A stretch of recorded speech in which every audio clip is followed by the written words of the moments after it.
Hey there, this is Dan. You're watching the Salty Sea, and we have an emergency broadcast today. I actually had a separate video that was going to come up this morning, but that has been canceled because we have a new update to Warcry. I'm very excited about it. I'm very excited to tell you everything that just happened, everything that got updated. We have new factions. We have points updates to a bunch of old Underworlds models that no one can find. Actually, some of them are available, so some people will be very excited for those. I will also be putting this video up on to Goonhammer. Very excited to kind of get these updates onto the paper of record for Warhammer. So let's get into it.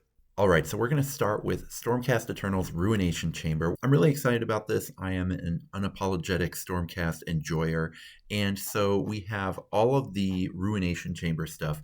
We get prosecutors are now in Ruination Chamber. We've got Reclusians, and then we have a whole bunch of the crazy leaders that are in the chamber that you can get. So to start with, this faction kind of has a structure to their abilities, which I think is really cool.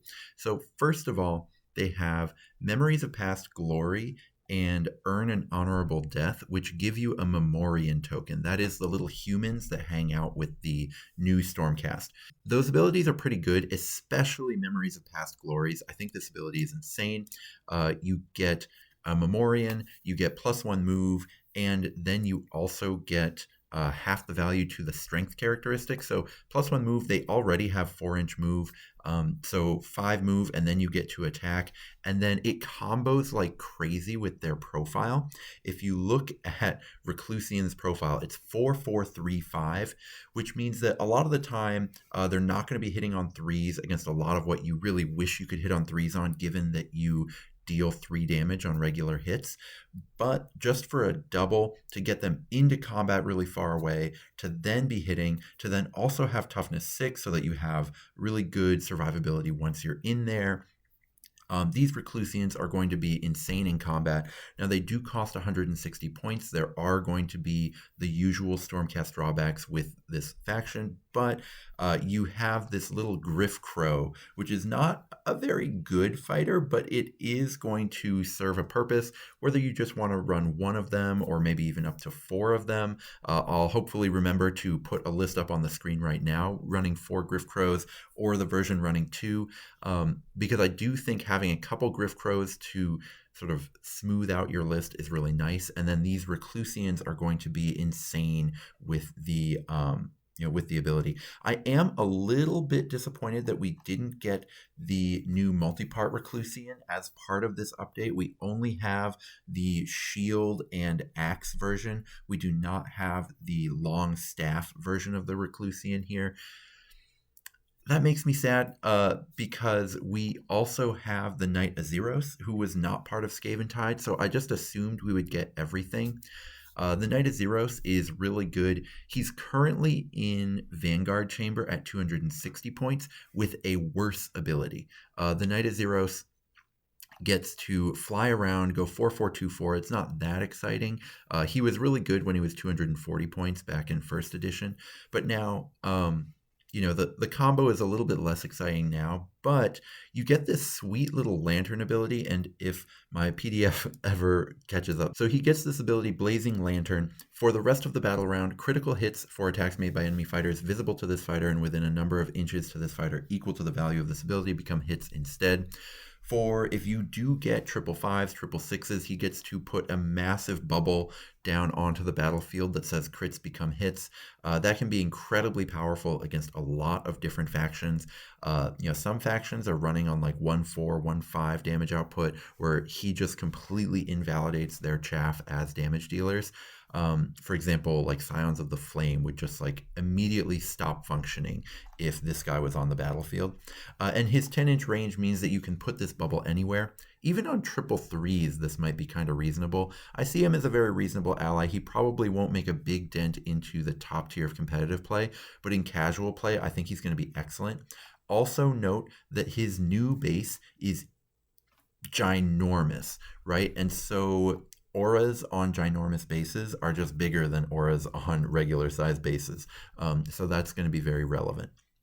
But back to the Memorian sort of mechanics, right?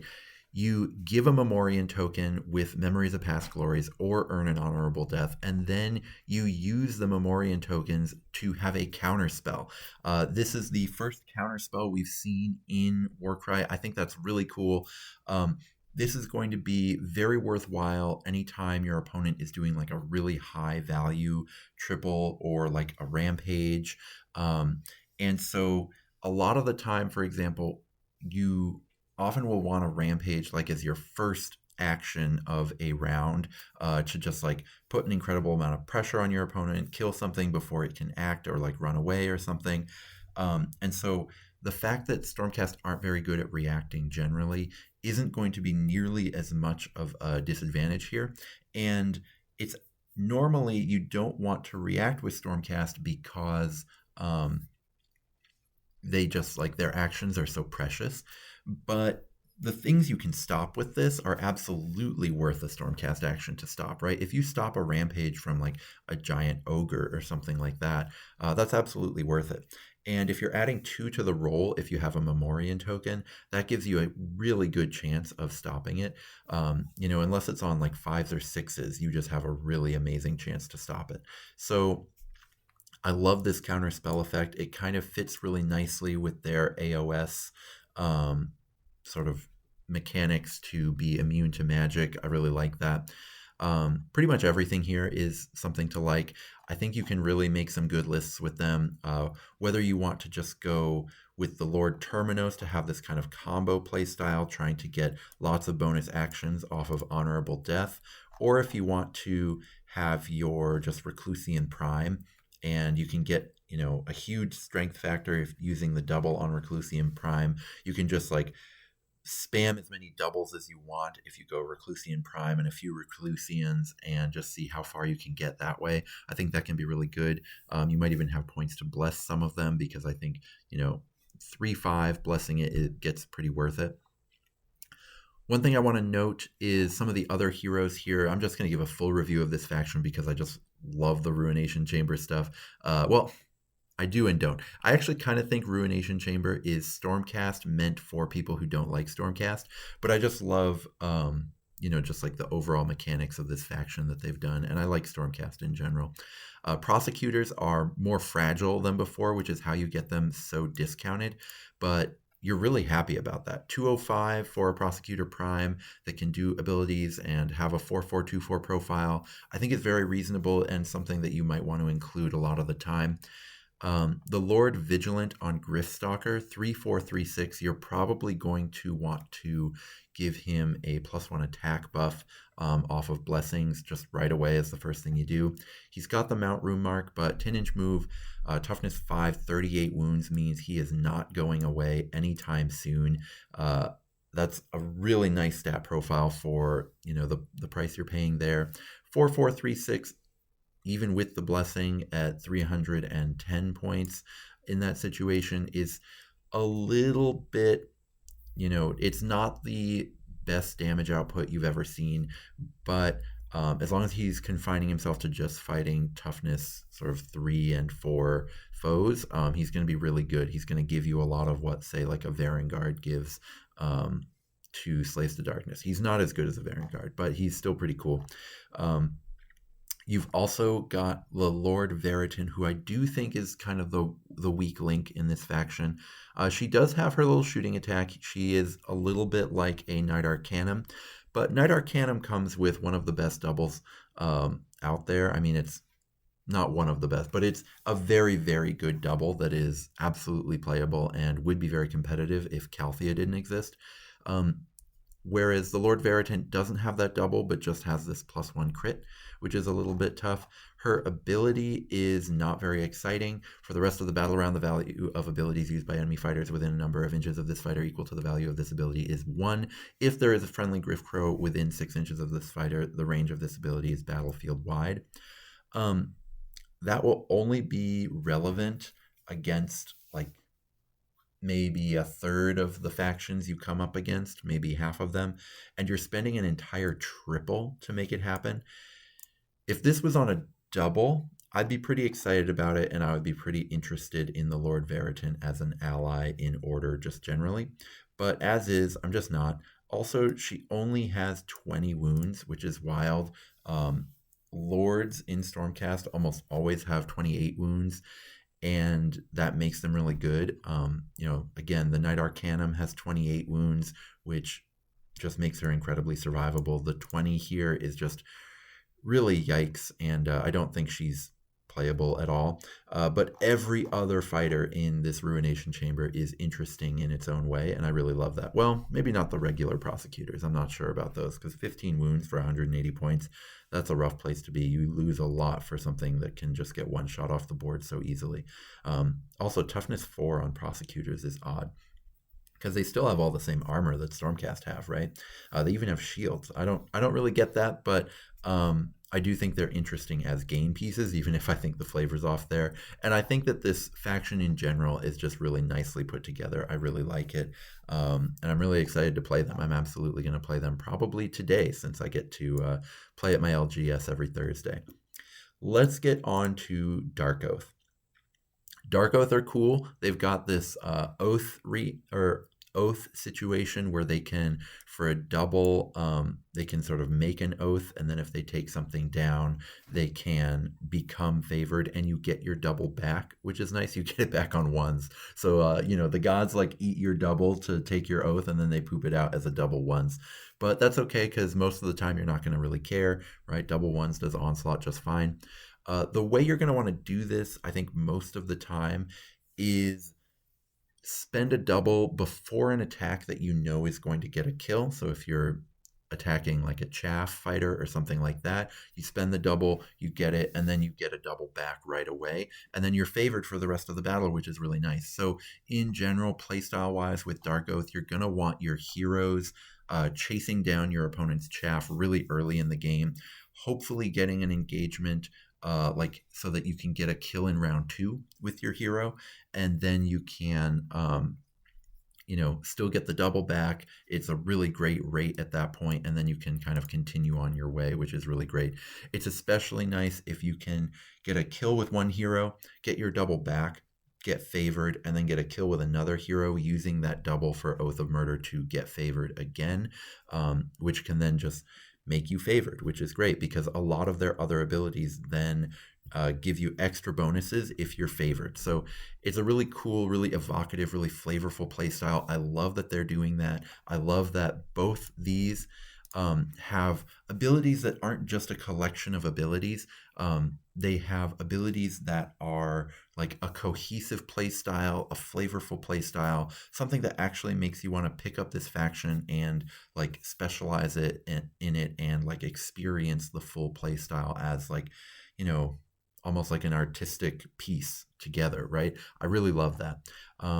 As for the fighters themselves, this is a little bit similar to Ruination Chamber in that it's a lot of heroes and not a lot of fighters to go in it.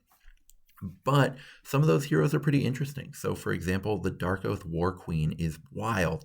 Darkoath War Queens normally cost 20 more points than this when they're in Slaves to Darkness, and that's because they have a pretty good triple that gives sort of +1 attack and affects self. So she is really good in Slaves to Darkness, but she's 20 points cheaper here in Darkoath, which I think is amazing. And her ability is kind of interesting. Rally the tribes, each friendly fighter with a Darkoath rune mark and the warrior rune mark, so just marauders. Although all of the foot leaders as well have it, or actually not all of them. Only the marauder foot leaders have it. But all the marauders within 6 inches make a bonus move. If this fighter is favored, then they also get to be +1 on objectives. That is absolutely wild. I do think that is why marauders are not very efficiently costed here. They cost 70 points instead of, I think they would be really good at 65, but instead they're here at 70. But being able to have all of them count for 2 on objectives is really incredible, I think. Giving them all a bonus move is really wild, so that you can get, wherever you want to go, say in round 1. So if you can get your Darkoath War Queen into an engagement once again, just like have her hunt chaff really early in the game, and then have her get that kill, and then by round 3, all your Marauders can consistently count for 2 on objectives, is a really powerful place to be and something that can work really well and win you a lot of games. The issue is going to be getting her there. I think what you're going to want to be doing is spamming wait on your Darkoath Marauders till you've waited with every Marauder. Then you move her up once your opponent has forced to kind of commit a little bit to the board. Then you can move her up, use her ability to then get the move actions back on those Marauders, so that they can still get to where they're going to go, would have gone normally with 2 moves. And then hopefully by that time you see a chaff that the War Queen can just like run out to and engage. Hopefully you have her deployed where she's within 9 inches of places where chaff need to go. And then you can hopefully get that early kill, because then if you get an early kill with your War Queen on an objective mission, then your opponent is just going to be crying. They're going to be in a terrible situation that they don't want to be in, and you're going to love that. So, good for you if that happens. There's other stuff to like, though, in this faction. So, for example, the Darkoath Wilderfiend is pretty wild. 6-5-3-4 is a very silly profile. It's a really incredible damage output. Now, you are paying for it with 300 points, but it's not exactly fragile. Toughness 5, 35 wounds is not going to go away anytime soon, right? Your opponent is going to have a really tough time counting that high, especially when the Wilderfiend moves 6 inches and has that damage output. It's going to be able to pick whatever fights it wants. It's not going to stress out your dice. So, for example, you're not going to run Onslaught with your 6-5-3-4 fighter, right? So you can keep using your dice for your regular Darkoath fighters to keep them doing their oaths, getting favored, rocking their abilities that are really crazy once you get favored, things like that. But then this Darkoath Wilderfiend can just like be this independent operator on the board who needs no dice, who just like blenders stuff all over the place. You're perfectly happy to have the Wilderfiend like hunt down your opponent's scariest chaff killer to keep your Marauders alive, right? Because your Wilderfiend at strength 5, 3, 4 is just going to hit it with a ton of dice, do a ton of damage, and it's not going to die right away. So it'll hold up their scariest piece, maybe win the fight. It's just going to be amazing, and it's going to keep your Darkoath Marauders alive, which is going to let you do all these kinds of silly favoring mechanics as you want them. The Darkoath Chieftain on Warsteed is kind of interesting. I don't think he's like the best of the best, but he is still interesting.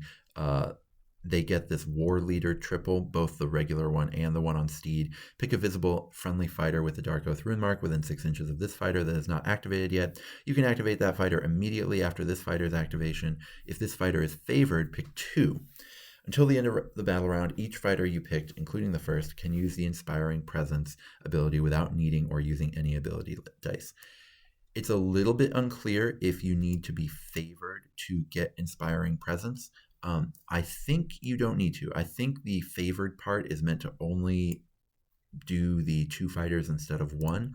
I do think, though, it's also unclear whether or not you can all of a sudden use Inspiring Presence even if you're not a leader. Normally, you need to be a leader. It doesn't mention rune marks here. So I'm going to assume only leaders can do it. But still, it's sort of like a double Inspiring Presence, which is really wild. So if you have a Darkoath Chieftain and a War Queen or something like that, you can chain like a whole bunch of activations all together, which is really good. So you can kind of, as a team, you can take down something really scary if you want, which is really cool. It can affect your Wilderfiend as well, so you can sort of get an attack in and then attack with your Wilderfiend. And so between the 2 of them, you could delete something that is like really truly huge. So there's a lot you can do here. The Warcry designers have been trying to get us to use Inspiring Presence for a while now, and it's always been just absolutely terrible. People almost never use Inspiring Presence. Sometimes in treasure missions it's pretty interesting, but in non-treasure missions you basically never see it. Claws of Karanak are sort of entirely built around Inspiring Presence, and they're in a tough spot in a lot of places, but I do think that this triple is sort of the first time I've seen an inspiring presence like ability that I'm actually somewhat interested in, which is cool. So I love the design in general of the new Darkoath warband. I've wanted them to split Darkoath into its own faction for a really long time. I wish we could get the Darkoath UW warband into regular Darkoath, but you still can as long as you have Thedra in your list. But I wish you could get all the minions in there too. Still though, like I don't want to look a gift horse in the mouth. I think this is incredible, and I think it's really well designed, and I think I'm just happy with all of it. I'm happy with every little bit of it. Even these like little marauder champions, I think are decent, especially as something that you might have just one or two of, but have it just there to like take your inspiring presence chains as your Darkoath chieftain, something like that. I think is very reasonable. So lots to like there.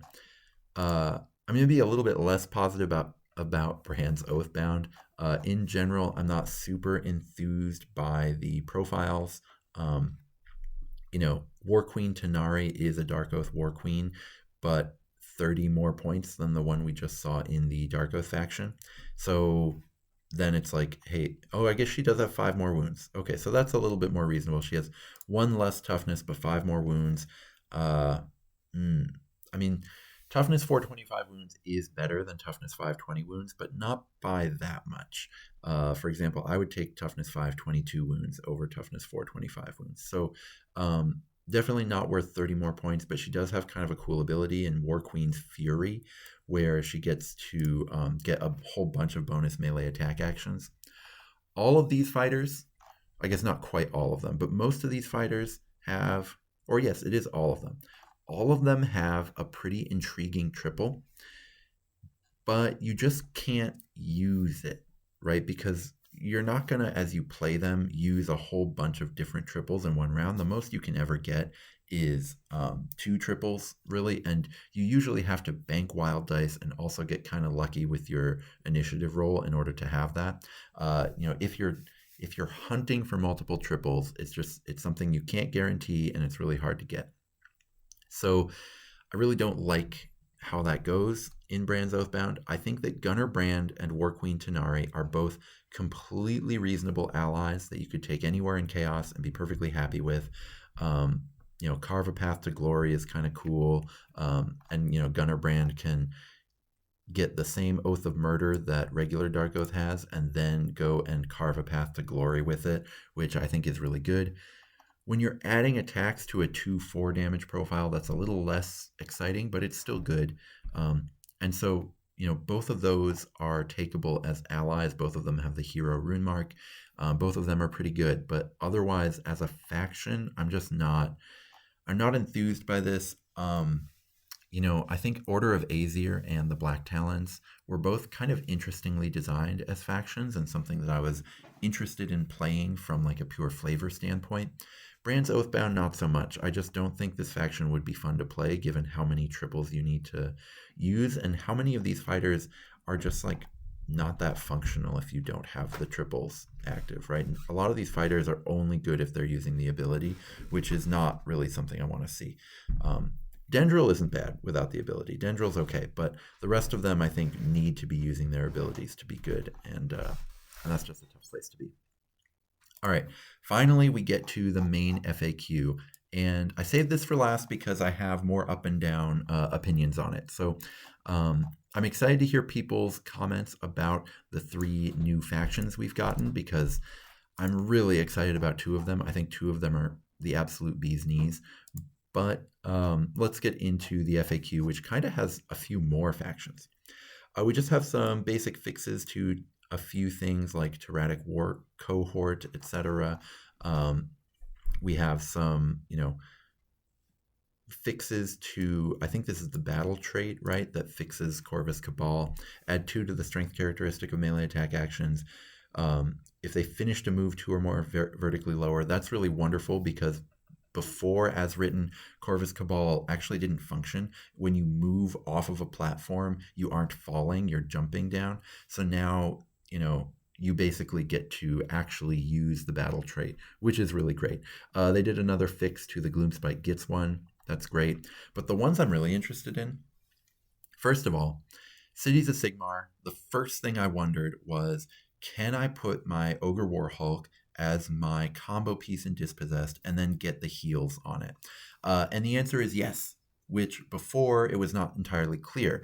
So now you get to ally things between Castellite Host, Darkling Covenants, and Dispossessed, and you can have a soup warband that is Cities of Sigmar, that is, as long as it's legal for one of those three sub-cities of Sigmar factions, as long as it's legal for that, you can have a soup warband and still get the battle trait, which I think is so cool. I think this opens you up to get lots of really flavorful multi-race cities warbands, which is really awesome. One of the things that happened when they released Cities of Sigmar the first time is they said, okay, we're going to release Cities of Sigmar, and the main thing that the AOS and I think people in the Warcry community too were talking about was like, oh yeah, are we going to get multiracial units? And the designers were all like, about that. And then they just like all walked backwards like that Simpsons meme.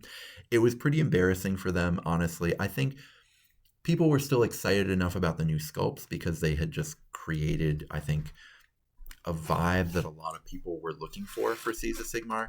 It's really not my favorite. I don't love it, but a lot of people do really like it. So people were still positive about that release. But I remember a lot of really awkward, like, because the main thing people were wish listing was units that had elves and dwarves and humans in them. We didn't get that, but now you can make that in your Warcry warbands, which is really cool, and you can still get the battle trait. Of course, you could always do it, but now you can still get the battle trait as if you're unified Cities of Sigmar, which I think is really awesome.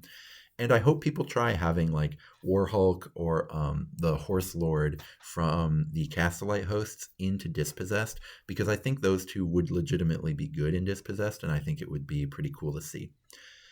You also get to do the same kind of souping with Stormcast Eternals and still get Scions of the Storm, which is really good. You also get Ruination Chamber folded into Stormcast Eternals.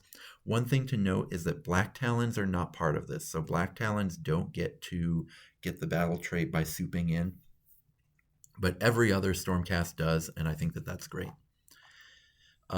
We have a small change to a Fire Slayer's ability, but I'm going to skip straight through it to get to Thunderstrike.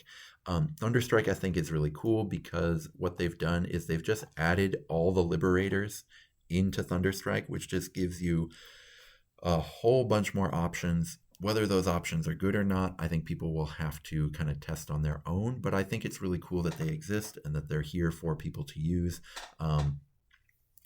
Test out your Liberator primes, test out all of it. I think it's a little bit odd to me that the one with weapon and shield has the same amount of attacks as the one with two weapons. I think it's like pretty embarrassing that you're dual wielding hammers and you can't manage to swing more times than this guy who's got a shield and is just hitting you a bunch of times with one hammer. But otherwise, pretty cool. I think Lalo the Tyrant is a pretty good ability. It always has been. It's for Liberators in Warrior Chamber. I think it's unchanged, but I'm not sure. So having all these Liberator options in Thunderstrike is going to be perfectly fine, and it's going to let people play just the warbands they want to play, right? So I think that that's a good thing. I expected to see like redistricting, honestly, in Stormcast, where they would just put Warrior Chamber, Vanguard, and Nyx Thunderstrike, but I'm kind of glad they didn't, and this is just going to be good for people who want it. Ordained Quest is a silly place, but it is asking you to put your Knight Quester in, ally it into a Quester Soulsworn warband, and that's perfectly fine to do. Why not, right? I think that that's cool. I think it's funny that it's in Thunderstrike, but it asks you to ally it into Quester Soulsworn, which is kind of cool. But if you ally it and a Soulsworn model into another warband, you can do that, and that can be pretty good. So, yeah, I think this is just kind of a cool little addition to the game. It's not for competitive play, but it's for people who want to do fun stuff and think that this is fun, and that's great. let's get into Iron Jaws, who I think is next. Oh, nope, Skaven is next. So they added all the Skaven Tide stuff that wasn't already in Skaven to Skaven, and they changed Rat Ogres. This is the big deal. They changed Rat Ogres to essentially be halfway between an old Rat Ogre and new Storm Fiends, and that's a pretty hot look for Rat Ogres in general, and I think Skaven in general.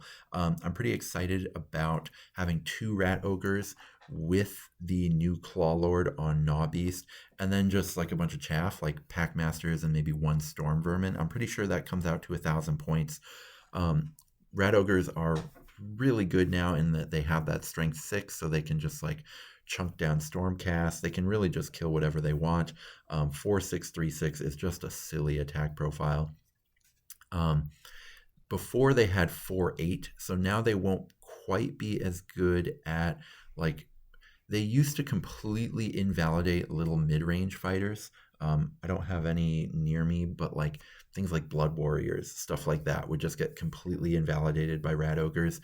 Now they're maybe a little bit less likely to count to 12 super quickly, or count to 16 super quickly, or 20 super quickly. But like, for example, now Rat Ogres used to completely invalidate like bespoke leaders. For example, a lot of bespoke leaders were toughness 4, 20 wounds, and the old 4-4-4-8 damage profile would just count to 20 so freaking fast that, and for only 225 points, that it just like ruined them. It was part of why Skaven was just like the absolute boogeyman of like early days of Warcry 1.0, was just that like you could never beat Skaven with a bespoke leader warband.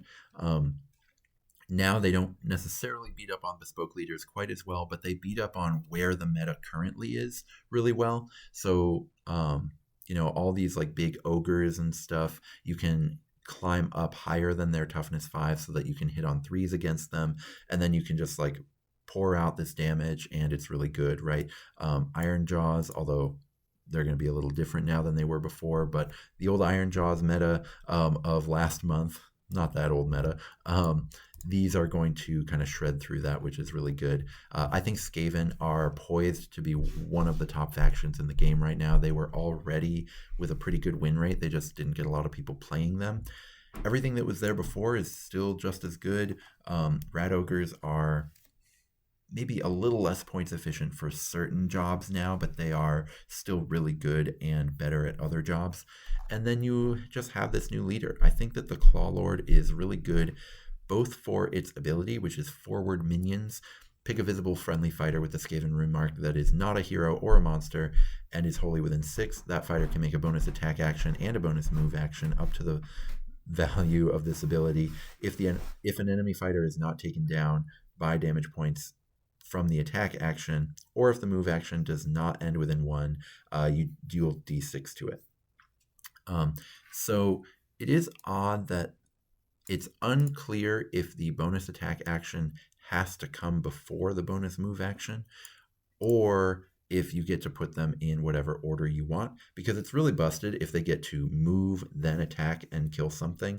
But if they have to attack, kill whatever they're currently engaged with, and then move and get within 1 inch of something, that's a much harder condition to fulfill.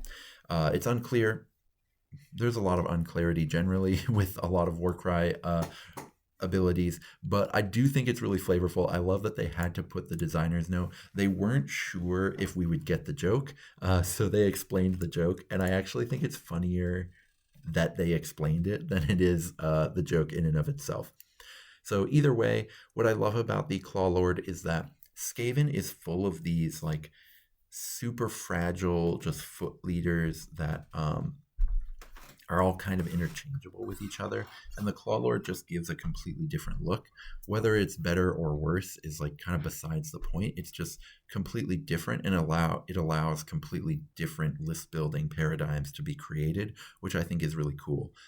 It's still pretty fragile. 230 points for something with only 22 wounds is kind of a scary place to be, but that's okay. Also, Lead from the Back was made to be a little bit more usable, or a little bit clearer. I do think it's a little bit tough that it doesn't affect itself, but that's okay. Now we're going to get into Iron Jaws. Oh, no. Oh, yeah, good. Iron Jaws. And this has people kind of up in a tizzy because it is a nerf. Iron Jaws are currently, ever since their battle trait came out, they've been one of the strongest warbands in the game just because weighting is so good in general. And so when you can't do it against them, that's kind of tough. This is a pretty big nerf. 100 points for Ardboy with Choppa. You do still get a respectable damage output. You do still get 15 wounds, toughness 5. This is much worse than old Ardboys were, but when you compare it to something like Slaanesh Painbringers, it's really not that bad. Slaanesh Painbringers are 105 points for toughness 5, 15 wounds. They do have move 4 instead of move 3, but I think they have, it's either 3-4, 2-4, or it's maybe 4-3, 2-4. But they have kind of a similar damage output, similar survivability, 5 more points and 1 more move.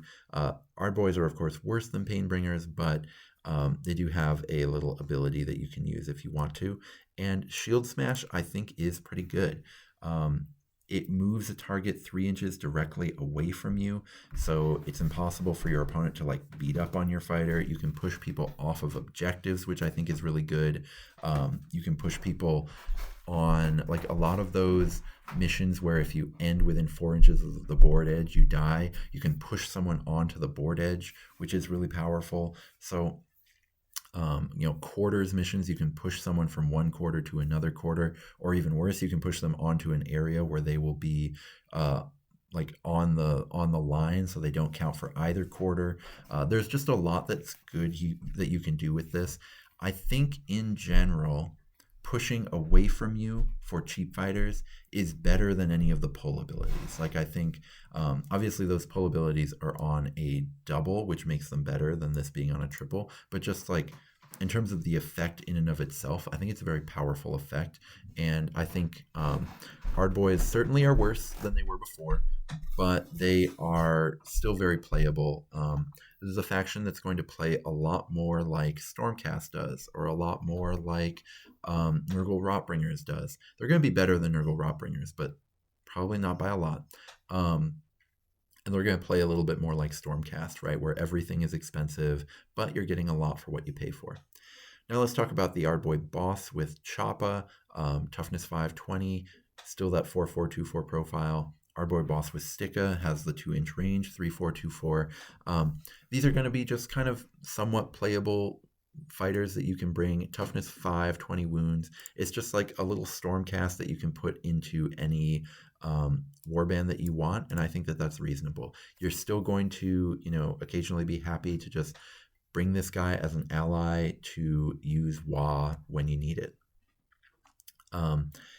Ardboy Big Boss is kind of in a similar place, although I don't think he's quite as good, but that's okay. The fact that he has like whenever you have 2 attack profiles and neither is incredibly amazing for your points, that's just a tough place to be. And I think, he's paying for having this 2-inch reach profile that isn't as good, and that's why he's just like a little bit less efficient.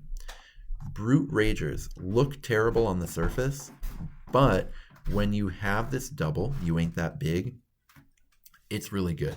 This double, add 2 to the attack's characteristic. The crits are now scored on 5, so anytime you're against a hero, you can spend a double and get 4, 6, 3, 5 crits on 5. That is a really nice damage output for only 145 points. It's really nice that Brute Ragers and Brute Rekkas both have move 4 in Iron Jaws now, which is really nice. They still have charge, remember, so now you can charge 4 inches, which is really good. So you're not going to want more than 1 Brute Rager because it's really bad if it's not fighting a hero. But for the ability to, run around the board chasing down heroes and then dealing a ton of damage to them, that part is really nice. So I do think Brute Ragers are going to be pretty interesting as like a one-of piece in any time that you're going to be facing a lot of soup. You're never going to want more than 1 though.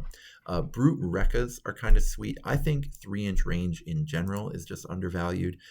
They do cost a lot of points. 175 is a lot of points, but you can charge and then get multiple attacks in because of your 3-inch reach, which is pretty amazing. They do have an ability, Berserk Whirlwind, allocate a number of damage points equal to half the value of this ability to each visible enemy fighter within 3 inches of this fighter, which makes them not really horde killers, but since it's only on a double, like if this is on double 5s or double 6s, just dealing 3 damage to everything within 3 inches of you is just a really nice anti-horde ability that I think is very reasonable.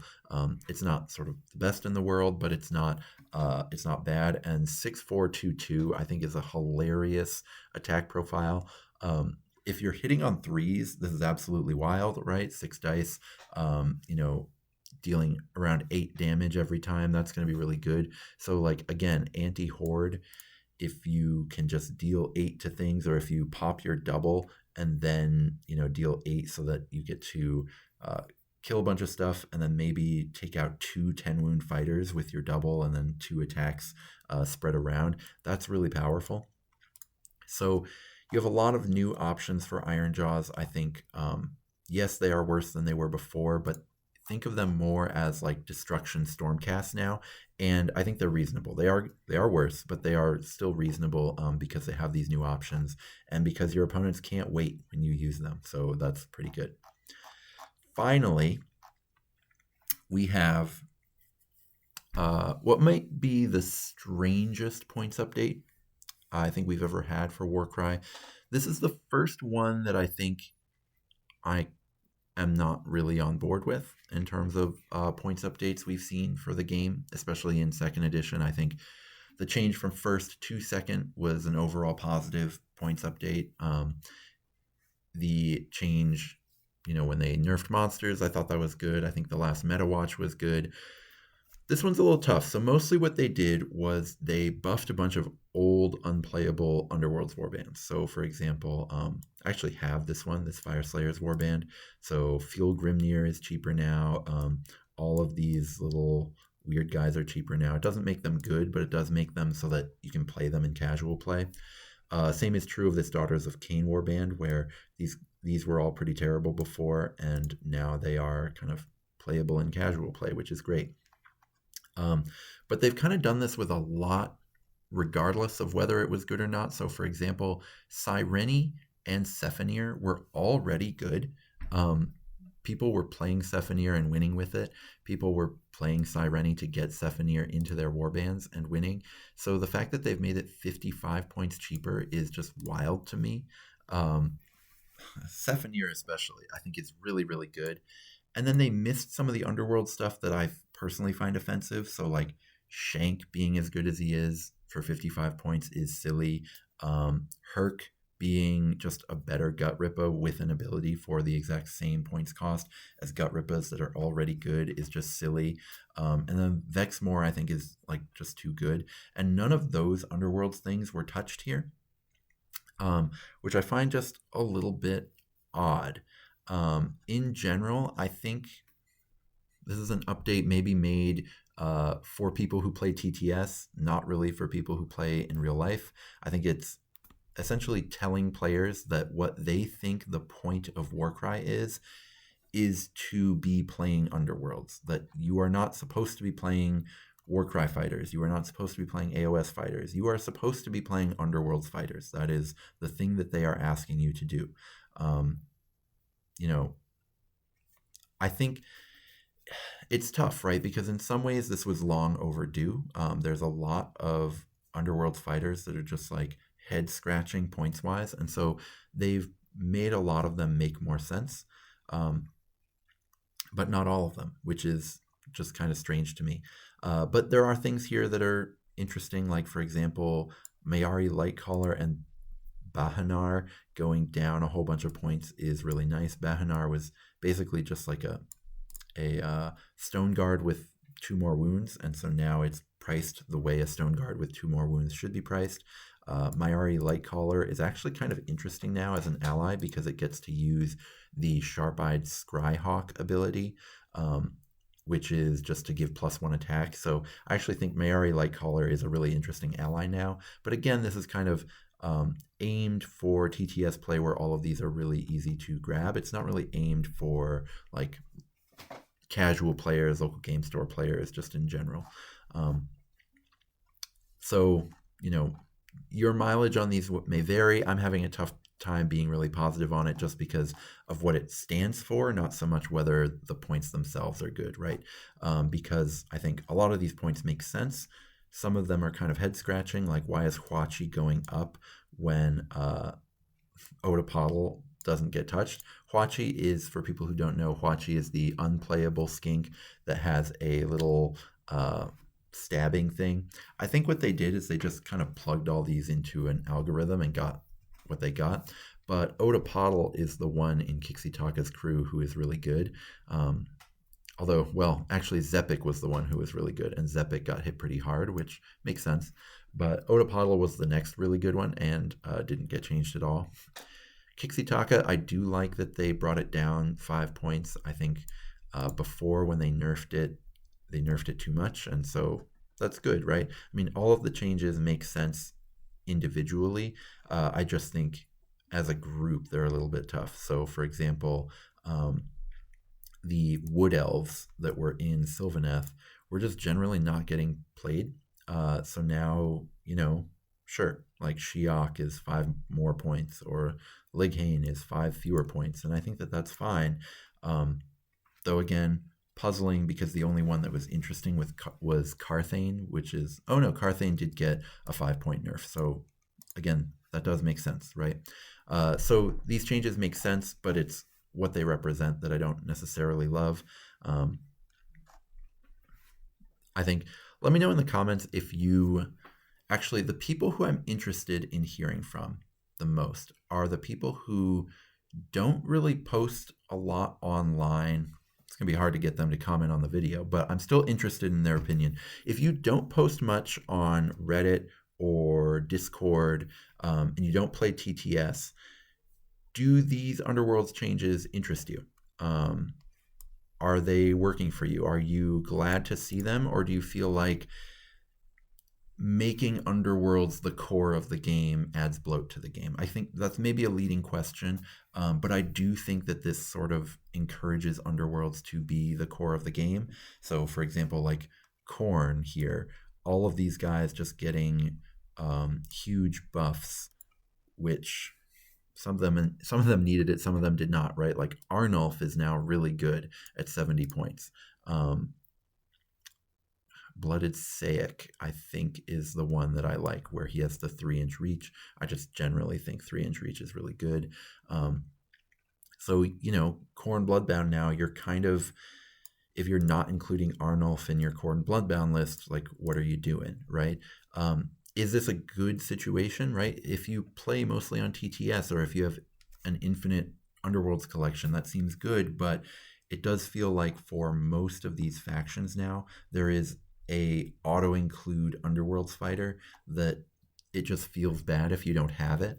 And I just think that's such a weird place to be for this game. I think it's such a weird, bloated place to be. So it's not going to affect like a lot of people much if no one in your play group does it. But like if you were someone who doesn't post a lot and is thinking about going to cons where you would run into people playing this, like, is it just weird from a bloat perspective, or are you just excited to see more things? I'm really interested.